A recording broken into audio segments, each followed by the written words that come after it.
Hi, I'm Greg, and welcome to another episode of Passion of the Geeks Unplugged. Usually, Pat and I talk about geek and pop culture and everything else we enjoy, but this week I'm going to talk to you about what I've been streaming recently. I call it Streaming Roundup. If you enjoy this, maybe this has the potential to become a recurring feature, but let's not get ahead of ourselves. In this short episode, I want to recommend 6 shows that I've been streaming recently. It's not intended to be a review show, more like, hey, check this out. So think of it as an expanded check this out segment from our regular episode. I would like to start with Queen's Gambit, available on Netflix. I think I'm probably late to the party. There has been a lot of buzz about Queen's Gambit and how good it is. And yeah, I have nothing to add there. I just want to say 2 specific things I really enjoyed about the show, besides the writing and the production design and everything else that all the people are, raving about. Number 1, Anya Taylor-Joy's eyes. They're just amazing. Obviously, making them look at the chessboard is an ingenious move because, chess or thinking about your next chess move, basically something that happens in your brain, and her eyes are just a beautiful window into the soul of the character she's playing. Her eyes are just amazing, and if you just watch 15 minutes, make sure those 15 minutes entail at least 5 or 10 minutes of her staring at the chessboard. It's just amazing. Second thing is related to chess as well, and it reminded me about something that I once heard in a screenplay podcast or screenwriting podcast. Probably was Script Notes by John August and Craig Mazin. The idea of specificity. Not everyone who watches Queen's Gambit or enjoys Queen's Gambit for that matter is an expert in chess. And you don't have to be, because the show is not really about chess. It's about this character. But by being specific about chess and by portraying the world of professional chess, we have a way into an interesting character study. It wouldn't matter if it were anything else, but it's specific enough to become universal. It sounds silly, but by really being specific, you make this story, or you create an in for people who would normally not watch a show or a movie about the character who has a hard time with substance abuse and so on and so on. So specificity, very cool tool to make your stories more appealing. Second item on my streaming roundup list is also on Netflix. It's called Assassination Classroom. It's an anime show, and I have to admit this one was recommended to me by my students. Not sure what I should think about this, because the story involves a class who's trying to kill their teacher. Yeah, it sounds weird, but surprisingly, it's fun and very, very heartwarming. So I don't want to dive too much into specifics because I think the show is best experienced firsthand. So just give it a try on Netflix. But just to give you an idea, it's Koro Sensei and the students of Class 3E. The relationship is very, very special because they have 1 year to kill him. Because after that year, he's going to destroy the whole planet. But while they're trying to kill him, he's trying to teach them a few life lessons on the way. Sounds weird, but as I said before, it's surprisingly fun and heartwarming. So give it a shot. Number 3 on my list, and I'm sticking to Netflix, is Star Trek Discovery.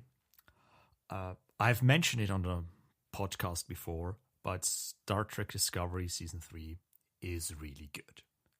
They did a soft reboot, which allowed the show to focus on a new timeline. they added some new secondary characters, but I think the main focus or the main shift that made the show more accessible or more Star Trek-y, to be more precise, is that they jumped into the future. Sorry, a little bit of the spoiler. Into a world where the Federation is not what it used to be, which sounds strange for a Star Trek show, but by making the Federation this thing that's not what we know as the Federation, it allows Star Trek Discovery to actually tell a story about how the Federation should become or should become again what it once was. And they start to help people for a change, which is something I haven't seen from a Star Trek show in a while. So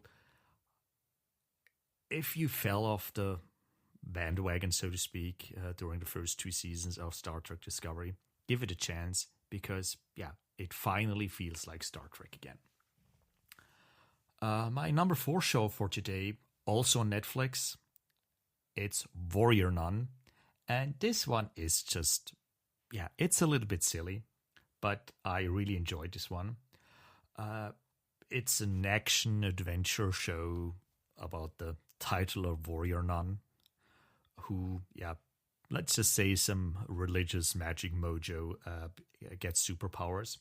But that's not actually what drew me to the show, even though kind of the star, Alba Batista, she does a really good job in playing the main character.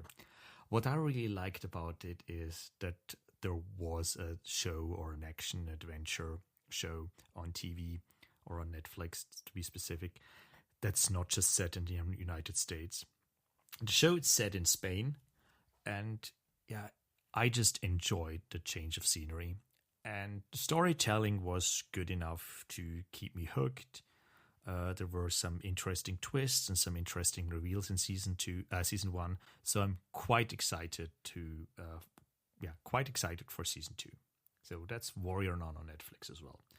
But let's move on from Netflix, because there are other streaming services as well. I just recently discovered Motherland Fort Salem on Amazon Prime. And what can I say? I like shows with strong women, and Motherland is exactly that. Basically, the concept of Motherland is that back in the day of American history, during the Salem witch trials, there actually was a witch, and instead of killing her, the settlers made a deal with her and basically enlisted her as their military. So the alternate history of Motherland Fort Salem basically assumes that witches have always, or at least since the Salem witch trials, have always been part of the American military. And girls, and the way the show suggests, even some boys or sorcerers or whatever, do their part in a military organization that's basically run by women. There's a bad faction involved, and the first season doesn't. It's not always clear who are the good guys and who are the bad guys, but the concept and the world building, it's really interesting. I found it refreshing that they did not make the usual mistakes of kind of world building shows, that they built too much world right from the start. So every episode expands the world a little bit. So I quite enjoyed Motherland Fort Salem, available on Amazon Prime. And last but not least, on Apple TV Plus, Long Way Up. Ewan McGregor and his friends traveling on electric motorcycles from the tip of South America up all the way to Los Angeles. It doesn't sound too interesting, or maybe it sounds like a lot of these road trip shows or road movies or whatever. But what I think sets A Long Way Up apart from other movies like this, and yes, it's about, or at least partly about, them doing this trip on electric bikes and having to find electricity to charge their bikes. But the more I watch it, the more I think it's about friendship. The friendship between Ewan McGregor and Charlie Borman. They did 2 other road trip shows together.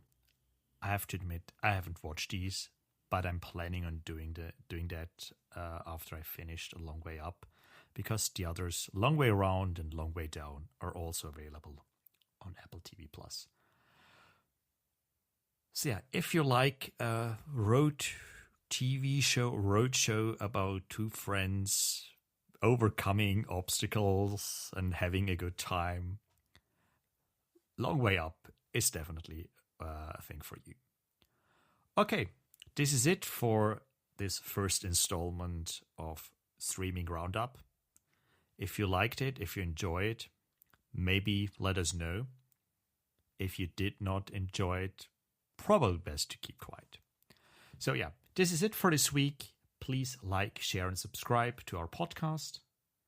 We're on all major podcasting services and on www.passionofthegeeks.com. You can send suggestions and questions to passionofthegeeks@gmail.com, and you can find us on Twitter @PassionOTGeeks. Take care.